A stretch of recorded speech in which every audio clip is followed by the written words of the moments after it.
Have you ever wondered why sometimes you can make cut shots, but other times you cannot? Well, what I'm about to share with you today is going to significantly help your shot making consistency. So let's get into it.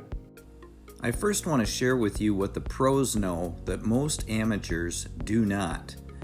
They will shoot most of their cut shots at a consistent speed.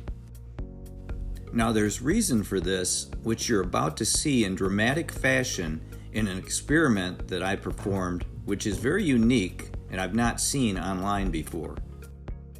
The reason pros shoot most of their cut shots at a specific, consistent speed is so they can predict cut-induced throw. So now that you know this, what is the optimal speed?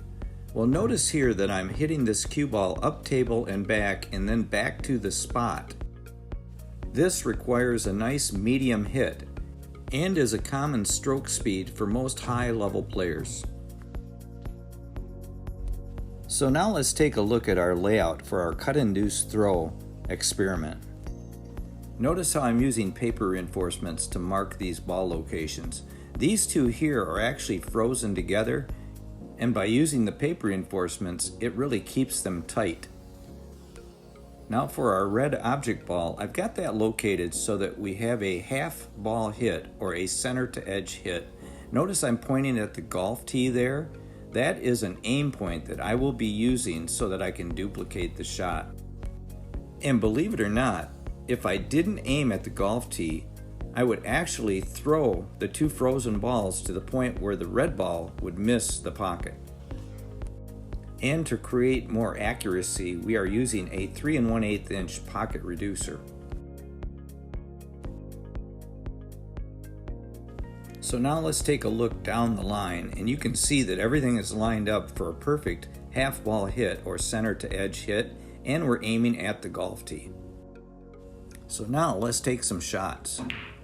Do you remember when I was practicing my speed control? Well, now I'm putting it to use as I shoot these first 5 shots. And also, remember when I said that if I didn't aim at the golf tee? Watch this next shot coming up as I tested this theory on this shot. And sure enough, the red ball missed the pocket due to throw on the frozen connected balls.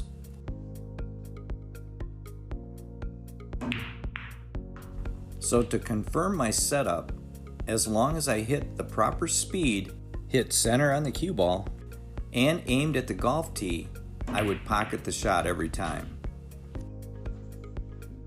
Here is the meat and potatoes of this video. I'm now going to shoot 3 shots at a very gentle speed. And notice how the cut-induced throw, the gear effect, pushes the red ball away from the pocket. Keep this in mind as you shoot your cut shots.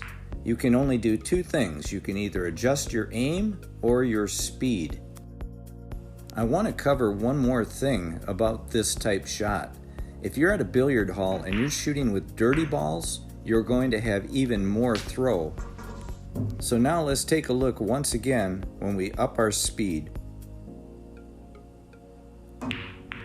So now you know why pros will shoot most of their cut shots at a consistent speed. So keep this in mind the next time you go to your practice table. Now that you have a better understanding of the physics of cut-induced throw, keep this in mind when you shoot your combination shots. And in fact, that's my next video, and I'll be covering what's going on here within our combinations. If you found this video to be helpful, please hit the like and share this video so others can learn about cut-induced throw and how speed affects it. And if you'd like to see another insightful video, click the one in the upper right.